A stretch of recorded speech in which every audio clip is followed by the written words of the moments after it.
Yo, what's up? It's the Heavyist Podcast, weekly worship at the altar of radness. It's a rather large week in the calendar, Gary. Somewhat substantial week for your boys. A rather substantial week, so I think we should just, usually I'll ask Gary loads of questions and we'll just meander for a while as we warm up. Put me on the spot. I think, Gary, we dive straight into the meat today. I think you're right. It's a big old week. Many eyes are here. The album has finally dropped. Yeah. For those of you who don't know, Many Eyes is a 4-piece. Well, I don't really know how to. Usually, I would pigeonhole a band at this point. I'm not entirely sure how to right now. I'm sure that's something that we'll talk about as we get into it. They feature Keith Buckley, formerly of Every Time I Die, on vocals. So it's kind of Keith's new project that he launched post Every Time I Die, splitting up. The album's called The Light Age, and it came out on the 6th of September through Perseverance Music Group, which is Jamie Jaster's record label. I believe. Nice. I believe the two of the other members of the band are also in Jaster and Kingdom of Sorrow. So they're brothers, and I think they worked a lot with Jamie Jaster in a lot of his projects and stuff. So yeah, I was like, I don't know about you, I was kind of nervously excited about this album. I think is probably the best way that I can describe my emotional state. Yeah, I purposefully didn't cane the singles. The first one I listened to a few times, and then the other ones I really just gave them once, and because I wanted to consume it whole. I didn't want to cast any judgments too early. Yeah. I didn't want to I wanted to experience the whole thing. So I've been abstaining, and I have been listening to it frantically over and over since Friday. That's fair. So sort of a few disclaimers up front. We've only had the album for a few days because it's, as we record, Sunday. That's disclaimer number 1. Disclaimer number 2, me and Sonny were very, very invested in Every Time I Die. As you can see, I haven't sat it up. And disclaimer number 3, we have not heard the Better Lovers album yet. We haven't heard that. So, we've heard a couple of their singles, but when the whole thing kind of came to a head and Every Time I Die kind of imploded in a sort of very unceremonious way, it kind of ended up that people had to pick a side, which seems a bit daft. It all seems very like celebrity breakup when you've got to pick a side, and really you don't have to at all, do you? You can just like both bands, that's fine. You can like one, you can like none. You don't have to. There's no need to decide which way you come down.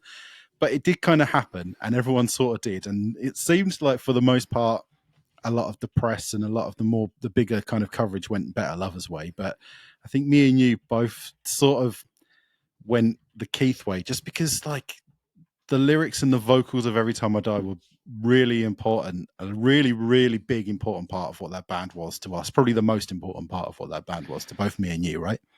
Yeah, absolutely. It was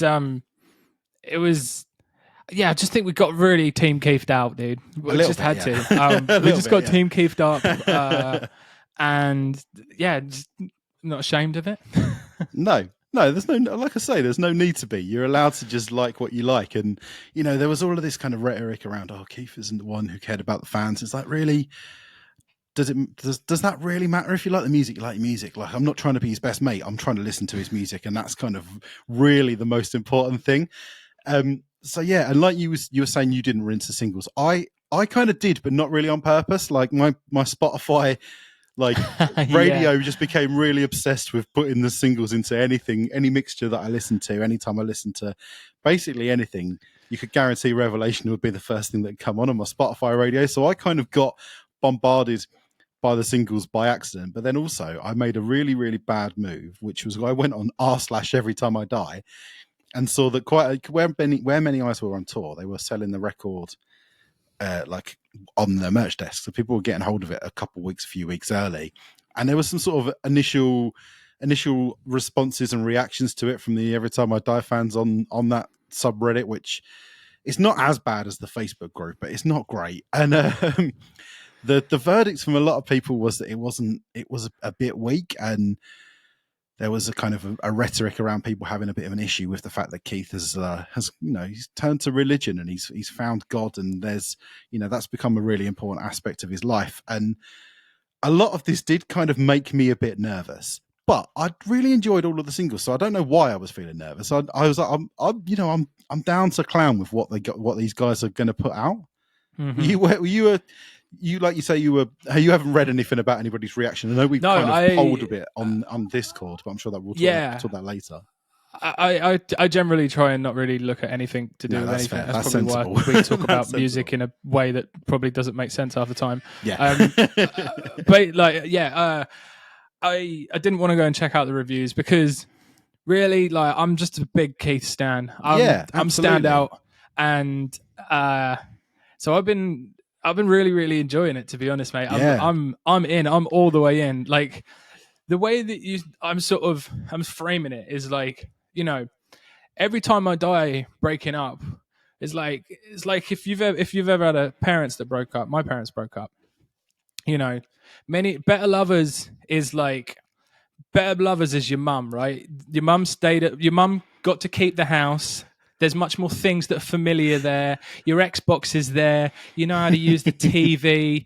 Your bedroom's still nice and brilliant. Maybe some of your stuff's over at Dad's, but in general, it's all right. Like, she's going to do your laundry and cook your dinner, and yeah. There's a lot more familiarity there. So it's sort of almost an unfair comparison. But compared to Keith is your dad that's broken up. Dad, he's moved out. He's got like a shitty little apartment. The bed's not very comfy. The TV, like, maybe he's still waiting to get the Sky put in, so there's not many channels there yet. The bed's not as comfortable. None of your posters are on the wall. It feels weird, but your dad's there, and your dad's the man, so you love it either way. That is one of the best metaphors that I've ever heard. That's so spot on.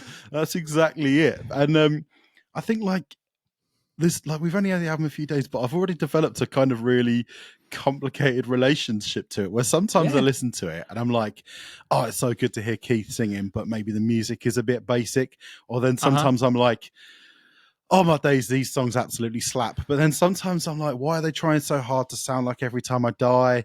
And then sometimes I'm like the things, like, one of the things that's I think might throw people off quite a lot, based on things that I've seen in our Discord, is that I think the best songs on this record are Future Proof, Third, and The Rainbow. The ones that are the most different to Every Time I Die. I think, like, Keith has this, like, he's got an incredible ear for melody. There's a lot more melody on this record, and huge amounts. The thing is, he's got this singing voice that's somewhere between like Josh Homme and Tom York, like, and the way that they kind of go together over the top of the music that they've got on those tracks that are much more sort of straight up rock and roll, not rock and roll, straight up rock, or much more radio friendly, actually, like, really works bloody well. And like, I'm not sure. I don't think that you were ever a massive fan of High Crimes, the second Damn Things record, but I absolutely love that album. I think that album's incredible, and a lot of what was going on that album has kind of translated across onto this one. I completely agree. I have similar things in my notes that, like, I think what we're getting here is we're getting this sort of best of both from Keith, from like Keith World, where we're getting the melodies that he maybe didn't inject into Every Time I Die, but was saved for like a Damn Thing style thing because maybe they didn't fit. But we're also getting the harsher vocals that we do in Every Time I Die. So like from a person, like, from my perspective, like somebody that loves Every Time I Die and would genuinely rank like Ironiclast as like on their like top 10 albums of all time list, like an album that I just worship and listen to endlessly. I feel like we do have. Feel like this album is quite a treat for Keith fans. Like we're getting. This is like the multiverse, where this is like the other version of Keith, where these two different influences came into one band. Yeah. I can see that. I love it.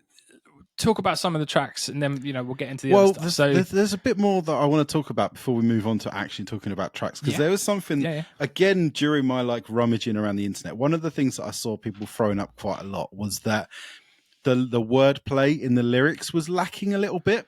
But I think that personally, this record to me sounds so much more like raw and vulnerable, and as a result, the wordplay is like almost like a shield to hide behind, and actually like being more upfront about what you're singing about takes bottle. And actually there's one line that really unlocks this for me, which I'm trying to find which song it was in because it was important. It's Servant, right? It's that line in Servant: I got closer than I ever have before. Why do you look so surprised? Ain't you ever seen a man on his knees on the floor?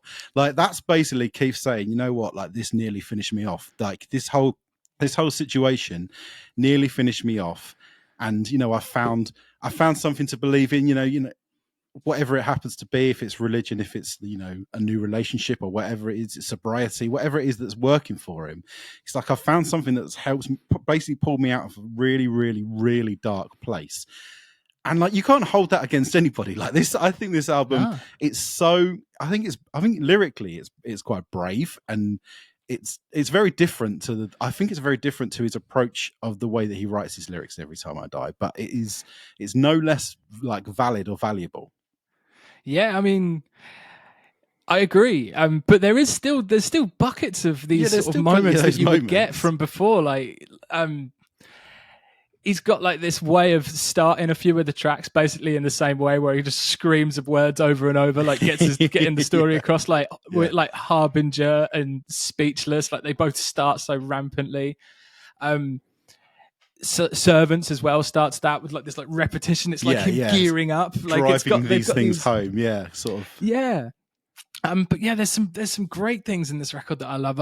I love the get your news story straight. I love that. I think that's really biting, and it's so simple and succinct, and just I absolutely love it, mate. Yeah, man. There's loads of little sound bites like that. Like one, I'm just gonna keep coming back to it. His revelation is "fuck off, I'm in love." Like that, dude. That just like lands so hard, and it's like I rebuilt this heart by hand. Like the sort of, it's again just driving home that sort of notion that I've gone to the darkest ever place, and I'm fighting my way back to like just being me again. And it just the way it's like, fuck off. I'm just like, whatever, man. I'm gonna be selfish. I'm gonna do what I need to do, and it lands so hard for me. That's really cool.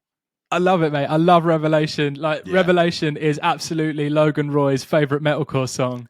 It says F off so many times in that track. And that's such quite a brilliantly simple thing to love about something, isn't it? Like, how many other songs do you know that like just use those, like, that say F off just so many times in a track? Like, no, and I'm sure everyone wants to. They just haven't got the bottle to say it about 7 times in one track, and I love it. Well, this is just coming back to my point earlier about how it's much more direct and much more like upfront and open. Like, there used to be some sort of clever metaphor, but now it's just fuck off, and I love that. That's brilliant.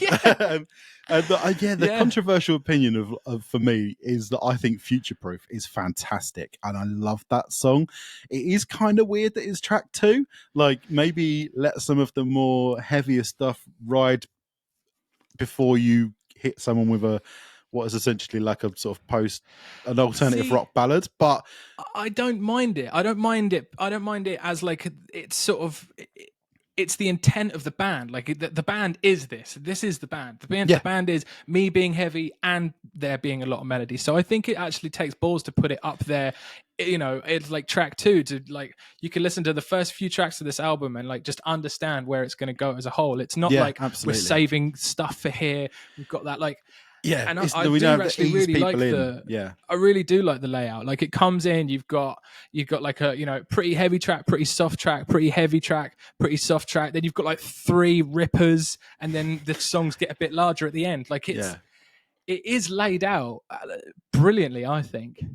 Yeah, I agree, and it's laid out in a way that is not compromising or kind of trying to appease. Like, it's not like, here's the songs that sound the most like Every Time I Die, slowly moving away from that. This is what the band is. This is like a hardcore band and like a rock band at the same time. And, you know, deal with it. I don't really care. And I really respect that vibe. And honestly, I do. Sometimes some of the super Christian, super religious stuff might rub me up the wrong way a little bit. I never picked it up. No? This is the first time thinking about Oh, it. I don't know if I'm an serious? idiot. Dude, I he literally didn't shouts pick it about up. you're probably so used to him like being ironic and sardonic about stuff, but like literally look at the front cover. It's like a picture of Jesus in the desert, man. Like it's like this. There's a lot of religious messaging in this record. Is that Jesus? I just thought that was Keith in a nice robe. That's bloody Jesus. I thought mate. that was just him Look on at it. holiday. That's I thought that was a absolutely snap of him. 100% Jesus in the desert, man. I thought, I just thought, our Keith's got long hair. He might wear a nice red robe. I wouldn't put it past him. But the thing is, like, I was thinking about it. I was like, at the end of the day, I love Under Oath, right? And they're just as Jesus-y as anything else. I love, even like back in the day, Norma Jean and like the Chariot was really rooted in Christianity. I mean, I'll slap on the For Today song and bang me head and not really have any issue with that it. one like, track, that's an absolute that one was it, Devastator. ripper. That's one of the hardest like breakdown load of metalcore tracks ever made, and he does literally scream about Jesus being on the cross. Yeah, that's a hard tune. At the end of the day, it doesn't really matter what the songs are about as long as they're about something that means something and you can feel that it means something to someone. So I'm all right with that. Yeah, I've come to terms with it. And they're just really, it's just the melody, like the extra levels of melody, and just every song has a massive hook, and they're all really different. Like each track has a really different vibe that the hook brings to it. And I just think that like it's craft at the end of the day, isn't it? And I know that like there's a lot of like it's Keith and his hired gun band. Maybe that's true, but I don't think that that's necessarily a bad thing. Like maybe it helps to try and sell it more as a band, but if it's essentially a solo project with some session people, that's fine too, because it sounds rad. So I thought about this, and I thought about like how, if this was just called Keith Buckley and the Many Eyes or something like that, right? If it was Keith Buckley and the Many Eyes, and then you sort of look at that versus Better Lovers, sorry. And you think, okay, right, they had an argument. He's gone over there. They've gone over there. Like, if it was just called Keith Buckley, the optics of that aren't great, is it? Because it looks like he can't play with anyone. Like, it looks like he's the problem. Yeah, like, if he went out and just did a solo and they're like coupling up, they're like, oh no, don't worry about us. We can get on with anyone. We're gonna go we're gonna go call up Greg. He's gonna pop round. I don't mind sharing any of my toys with him. He's fine. But like, so the optics of it wouldn't have been great if it were to be like if it was just a Keith Buckley record. So I totally understand that. Some of these tracks, I'm really, really, really in on this record, man. I've been listening to it loads since Friday. I think I've probably listened to it like 10 times. Yeah, I'm probably getting there. It's cracking. I love how like Harbinger ends like a Korn track. Like there's just this big Korn riff that like rings out the track. I love it, mate. What about Amateurs? Do you think Amateurs is a dig? Is it a dig song? There's ways you can listen to a lot of these songs and think these songs are digs. Yeah, totally, 100%. I think they're all digs, and I'm fine with it. I mean, I feel like this has to happen. This album, this has to have. If this album wasn't full of venom, like, and sort of lyrics that you could easily sort of look at and go, "Oh, that's about what happened," it would be pretty mental. If he's like stepping away, it's a very significant event, isn't it? It's their entire life, all of them. That's their entire life. Apart from Andy, who obviously now wrestling, that's his entire life. But like the rest of them is everything to them. It's their full-time job. It pretty involves most of they've got families and kids and stuff, but everything else is that. So there's that's what the songs are going to be about, and how he's found his way to kind of get over it and get to where he is now. And I do love the fact that there's bongos in that song as well. It's very odd, but I love it. Yeah, man. yeah, there's just so many. Yeah, there is a lot of lyrical moments that you could go, oh, that's obvious like that. Like, how do you live with yourself? That get your new story straight, stuff like that. Like, Yeah. yeah, I mean, The gossip it's lover fine. in me does kind of enjoy all that, though. Yeah, you kind of want him to get it off his chest. You want If him you've to be ever worked in processing an these office, things. you must love gossip. So it's hard to it's natural to love gossip when you work in that sort of place. So it's hard not to resist it sometimes, isn't it? It's maybe a little bit voyeuristic, and I mean, I've talked about it a few times. We love watching a bit of maths. It's not really too dissimilar to watching an episode of maths. Yeah. But Rainbow, the final track, the Rainbow. Sorry, it's massive. It builds. It's very sort of measured, but then it's very bright and triumphant. And the vocal that he like builds to at the end of that really sort of like pitched scream moment. Yeah, man, it's just solid gold buckers, mate. Isn't it? It's just really strong. It's absolutely strong as that huge peeling like face melter guitar solo that's in there as well makes that song just feel like it really builds to a massive crescendo. It's really cool. You get a lot of that. The sort of the Tom York, the Radiohead come through, which is something we did start hearing. Like Thing with Feathers from Radical had some of that like Radioheady kind of vibe to it. So you can understand like that's just another string to the bow that he's just bringing to the party. And he's like, listen, look at this, listen to this, what I can do. And I feel like as the band progresses, I reckon that it'll probably they'll start moving away from some of that more kind of diet every time I die kind of vibe and moving a bit more in the direction of this more like rock kind of centric. But I think that's going to work, and I really think that's going to be a good way to go to distance himself from his past a bit more. Yeah, I totally agree. Like, so as much as I really like this album, like, Keith's got they must have an incredibly sore back because he is carrying the whole damn thing. Yeah, that is an element. I need to be like completely honest about this record. Yeah. Like, as much as I love it, everything I love about this record comes directly from him. I think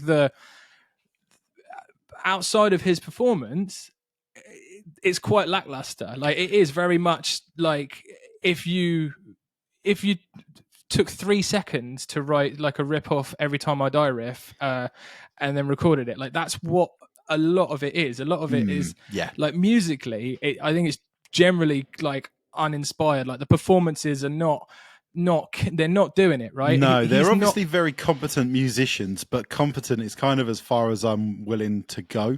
Like, there's no flair. Like, you think the drums are all very, to quote Lars Ulrich, stock. You know what I mean? Like, it's all very, it's a competent, like a session musician style. There's no like flair. There's no individual style. But I do think that like as a kind of, it's almost like a CV. Like, here's Keith Buckley, the CV, and then like maybe the rest of it might start falling more into place as it goes on. Yeah, and I think it's as a first offering, it's cool. I think that the rest of it's not up to par, and like so the guitarist, he left the band like not long before the album came out, right? His name's Charlie Belmore.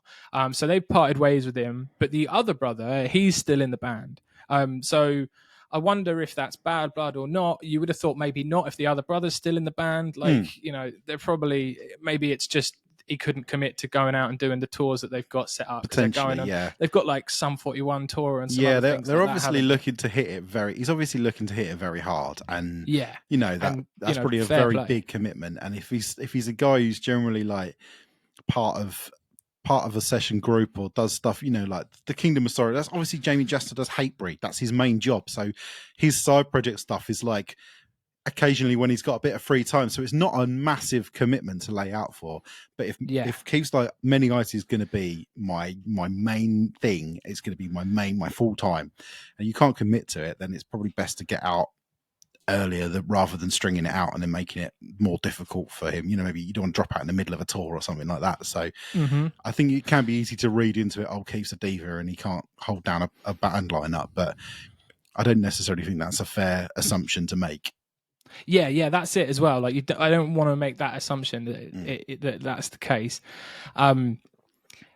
like I say, musically, I think it's not the best thing in the world. But if you're an Every Time I Die fan, this is Keithing out, dude. He's delivering the melodies, he's delivering the harsh vocals. His signature style is very much intact, showing his somewhat range. expanded. He's killing it. And yeah, what does the future of this project look like? Is there going to be lineup changes? Do they have a slight sort of direction change? Like, yeah, it would be really nice to see some sort of additional flair, so we can really understand what, so Many Eyes could sort of move out of the shadow of Every Time I Die and look less like a Keith Buckley vehicle and more like a band. Like this is. Yeah, like I say, I really, really love this album. I've listened to it, but it needs in the future, it needs something else in there, and I think they'll get there. Yeah, absolutely. As like a first offering of a proper thing is good. I think it's as good as it's probably better than God Made Me an Animal, which was the first Better Lovers EP.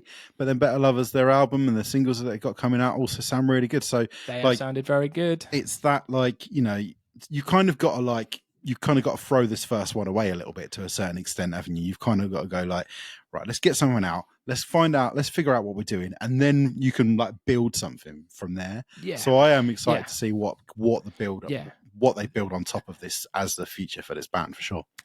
Yeah, them having an album out there that then allows them to go out, tour, jump on things, get themselves sort of built up. And there's no way he's going to stop writing sick lyrics. There's no way he's not already probably written another record, or something like that. Absolutely, for sure. It'd be really cool. I think a fun exercise might have been who would be the ideal lineup. If say Keith didn't join up with those people, who else is out there? Fantasy band lineup. Let's bring it back. Yeah, we need to do a fantasy band war based Keith on at the top, and who else goes underneath to create the fantasy band. That is something we should have probably thought about in advance. But well, what was the result of your polling about whether people actually are into this record or not? Right. So Instagram right now is at 50-50. It's at hard 50-50. Oh, wow. And the Discord is at, I think it might also be at 50-50. Oh my God, really? Oh no, it's at 6. It's at 46-54 in favor of no. Mate, that's funny. Like what I was saying about looking on Reddit. The discourse on Reddit had so many people going, I think I'm in the minority, but I actually really like this record. But there was so many of them who'd said it. I was like, actually, it's starting to sound like you might be just as many as the people who don't like it. So it's funny how divisive it has been and how much it's split people right down the middle. And at the end of the day, if anyone coming at us just being Keith Simps, we are Keith Simps. Sorry, we are. Unfortunately, that's the case. I should have put a warning at the beginning of this, being look, we're just complete simps. There's no way we're going to be able to be objective about it. Unfortunately not. But I reckon you should listen to it and decide for yourself. And I really want to see what people think in the comments. I'd love to get into an argument or something with some people about this record in the comment section. So check it out. It's called The Light Age. It's by Many Eyes. It is out now. Hell yeah, dude. Linkin Park put out a single. They're back. Linkin Park got a new Scientologist singer. Linkin Park are back. So the internet sort of folded in on itself after one day, didn't they? They're like, oh, you're not progressive if you don't like their new singer. And then the next day they're like, oh, the singer's a apologist and also is a Scientologist. And you're like, it's all over the shop. The internet does not know what's going on. People can't handle what side of the fence to come down on, can they? They've got no idea. The only side of the fence that I could come down on is that the song's really boring. So the song, right? So the song itself is not that great. The hook is not great, and I reckon every hook, every melodic vocal, every part of the Many Eyes album is superior to that. Should have got Keith to front it. Linkin Park, shouldn't they? This is my next point. Keith Buckley should be the new Linkin Park vocalist. Why not? He can smash everything. And I'll tell you what, he would have written just a mammoth of a hook for that track. And you redo you A can't Place tell in My me Head. different. You tried to get the best of me. Fuck off. Oh dear, mate. Like there was like a live stream that they did where she was kind of announced as the singer of the band, and I haven't actually checked it out. I'd intended to, but then I just kind of got busy with stuff and didn't really have time. But from what I gather, she actually can pull off the older songs. And really, what more do you need from Linkin Park other for them to turn up and headline a festival that you happen to be at, and you and your mates pissed in a field just singing along to their classic tunes? 100%. Like they've got a new album coming out in November. I can't imagine anyone cares because like the last 3 or 4 albums that they put out before Chester passing away were rubbish anyway. So all anyone really is interested in hearing is them playing songs from Meteora and Hybrid Theory, right? Surely. Yeah, 100%. So Yeah. as long as she's capable of singing that and pulling it off and people being able to join in, that's all. I think that's all that really matters. So she sounds banging as well. Yeah. I wonder what'll happen. Like, do you reckon they'll keep? I mean, because she's basically come back and said like that she went to support him but didn't know that he was a bad guy and blah blah blah. So the whole like the Masterson stuff seems like it would be a bit weird if they sort of kicked him out on that like from her statement. Yeah, that'd be. So really, it just comes down to whether or not she's awesome, and she does smash that track. I don't know if you can you kick someone out of a band for being a Scientologist and the internet not liking that. I don't think you can. And the point that somebody made in the Discord was that Linkin Park are much bigger than the kind of like people on the internet. Like they're on the. You think about it, they did like a bloody EP with Jay-Z. Like that's the level that they're on. They're not like a Metallica level. They are much higher level than that in terms of like popularity. That hurts in the me mainstream. so much to hear you. Well, say it's that. true though, isn't it? Like I'm not talking about it subjectively at all. I'm talking about objectively. They are like. They're basically a pop band, aren't they? They're not really, they live in the metal world, but they are a pop band. And so most of the people who are going to be excited about going to see Linkin Park aren't going to have a clue about any of this stuff that we've read on the internet, because they're not the kind of people who would really be. Well, I mean, people are still going to see Marilyn Manson play live, right? That's the kind of thing you've got to think about. Yeah. People are still prepared to go and watch Marilyn Manson play live. So that's kind of, most people are going to be like, whatever, like Linkin Park are back and I get to go and get drunk in a field or in a stadium and sing along to Paper Cut. I couldn't think of Linkin Park song for a second then. I get to go to the park. That one. To the one about his skin. I can't remember. But yeah, so like, I mean, it's cool for people who are bothered, but I'm definitely not one of them. And Hybrid Theory was a big album for me. I was maybe a little bit older than that real like people who base their entire personality, like their music taste around it. I was just a little bit more. I was like Korn and Limp Bizkit, and Linkin Park kind of came a little bit after that. But yeah, it's cool. It's cool news for people who are into it, and I'm sure it'll be a lot of fun. They announced a world tour that happens in like 2 weeks. You've got to be big. You've got to be famous to be able to pull that off, haven't you? Yeah. It's none of this Oasis where we're doing it in a year's time. We're doing it like next week. Get a ticket quick. Like that's pretty mad. Yeah, that is sick as hell. Mate. Any other riffness, Gary? Anything else that you'd like to chat about? Absolutely love to chat about something that I have been really, really digging, and it's a bit outside of our comfort zone, to be perfectly honest. The band, they're called Fat Dog, right? So they're a band from London. They just put out an album. It's called Woof, which it all sounds very silly. It all sounds very silly, and it is kind of silly. Like the drummer plays with like a dog mask on and stuff. Like it is all a bit daft, but they're absolutely brilliant. Like one of my friends who worked put me onto them. He was listening. They had Kerrang on in the office, the Kerrang radio station, which I will occasionally listen to in the car. It's not awful. Sometimes they just play classics and it's all right.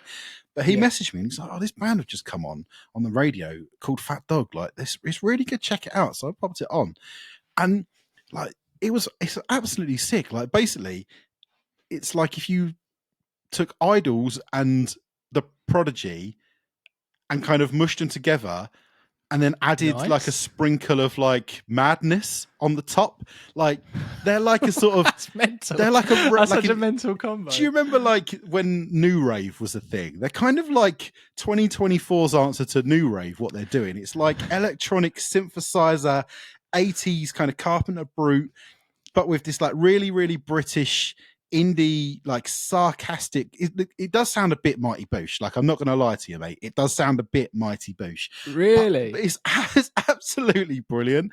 Like, the album has some the songs that just make you like, it's intense. Like, I was listening to it while I was working, and I was like, this is like, suddenly started feeling really, really stressed, even though like the amount of work that I had to do hadn't increased, but the album just put me on edge. But like the fact that it affected me so much means it must be doing something, right? And I reckon they'd be the sickest band to go see, like, after the headliner at a festival, when you're really, really like 3 sheets to the wind, and you could just and there'd be like neon lights, and you just have a massive raving like dance party. Honestly, it's well outside of what we would usually talk about, because I'm talking about things like, I'm talking about indie. Like, I mean, there's like maybe like first Kasabian album, almost kind of like like electro indie kind of stuff LSF. in there. Viagra Boys, if you listen to Viagra Boys, it's kind of post-punk, but with like like saxophone, like that's kind of where the madness comes in. They have a saxophone player in the band, and like it's just really, really cool. It's really fun. There's some of the songs are a bit silly. Like, there's a song about turning into a slug. I literally think it's called "I'm a Slug Now" or something like that. Like, there's one of the songs has a lyric in it which is it's like, "I'm not crying, I just watched Karate Kid 2." Something along those lines. I can't remember. That's not a direct quote, but it's something along those lines. And it's really fun. I reckon it would be a really good album to listen to in the car at night. I think nice, man. You may end up getting done for speeding, because it is likely to make you want to get a lead foot, but it's really cool. I honestly really, really recommend checking it out, even though it isn't really the general heaviest kind of vibe. I know the album that you want to talk about is very, very much so the heaviest vibe.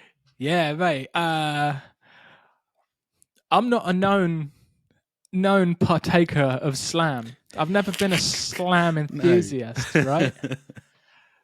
But who knew that all I needed to get me well on some slam was just a nice little bit of secret sauce, mate. Like, just the occasional little bit of hip hop samples and turntablism. That's what you needed. Like, I didn't know that all I needed to be a slam fan was just a couple of bars here and there, and like this hip hop injection, mate. The secret sauce is real, mate. Like, when people talk about like a Big Mac, right? It's not usually like the 2 meal patties that they like, or the overabundance of lettuce, or the nightmarish ratio of bread to meat. It's the fucking Big Mac sauce, isn't it? It is, and absolutely. PeelingFlesh, they're not just a burger, mate. They're not just a slam band. They're a fucking Big Mac. They've got it going on. I absolutely love it. It's just ridiculously fun music. It's just breakdowns on top of over the top breakdowns, sick bars, cool interludes, this like real like hip hop sort of infusion throughout it. It's just fantastic. There's tracks in there like one of the tracks is called "The Fucking," yeah. which is one of the best tracks of the year. Amazing. I think that's something we need to keep track of, actually, like title track of the track title of the year. Like, we've had some great ones recently. That is a strong one. And "The Fucking" is just unreal. Yeah, that is incredible. This album, dude, it's so fun. Even the interludes, like Skin Blunt, that's got this like really cool like song, like hip hop sort of hook thing that's in there that makes it so much fun. Like, there's probably not going to be many cooler tracks that get put out this year than Skin Blunt. I'm absolutely loving it, mate. Like, yeah, on paper, slam should appeal to us, right, a bit more than it does, because it's dumber than fucking Lloyd Christmas, and there's hella breakdowns in it, right? You just turn your head off and just nod it. Like, you just nod it and grin, and this is what it's like listening to PeelingFlesh. They're fantastic. You can see why they're blowing up. Like, I've watched some videos of them live recently. They did like some festivals and stuff, and the crowd just absolutely goes for it, mate. I can't recommend this enough. I think you're going to really enjoy it, mate. It's 11 songs. It's 26 minutes. Yeah. Most of the tracks are like two odd minutes. I listened to like 3 or 4 songs earlier while I was what was I doing? Preparing the dog's food, and yeah, I was really into it. Like, and also I had a little look at the bio, and I think there's ex members of Strangled are in there as well, and Strangled are absolutely wicked. So yeah, I really enjoyed it. I loved the one. It's like DJ MTG or something, and it just starts with like over the top of like just horrible slam. Like, it's so cool, and like actual like full blown hip hop bars in the first track of the. Yeah, I'm definitely going to be digging into this one more. I really enjoyed it. It was a lot of fun. I think this is one for anyone that's like enjoys the concept of slam, but actually sort of the execution of it for people with some sort of a bit much. It's kind of a soft in on slam, isn't it?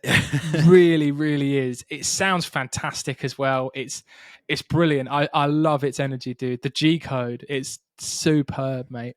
Cool art as well with the low rider on the front and stuff. Great. Yeah, it looks really good. Yeah, I'm definitely looking forward to digging into that one further. Sick, man. Big week. Big old massive week. Also, Pyron dropped a surprise album. It's absolutely brilliant. They did. It's very good. I'm scared to comment on it any further because I've only listened to it once and it's impossible to absorb Pyron that quickly. Yeah. They are so a lot. I think we'll talk about that next time. Yeah, but yeah, it was a great little treat. What a nice little Friday treat, mate, that was. Absolutely.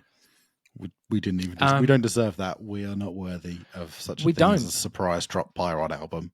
We don't deserve it, especially as it must take 3 years for them to write it. So the fact they decided to surprise drop it—that's just cheeky. It's so sick. It's so sick.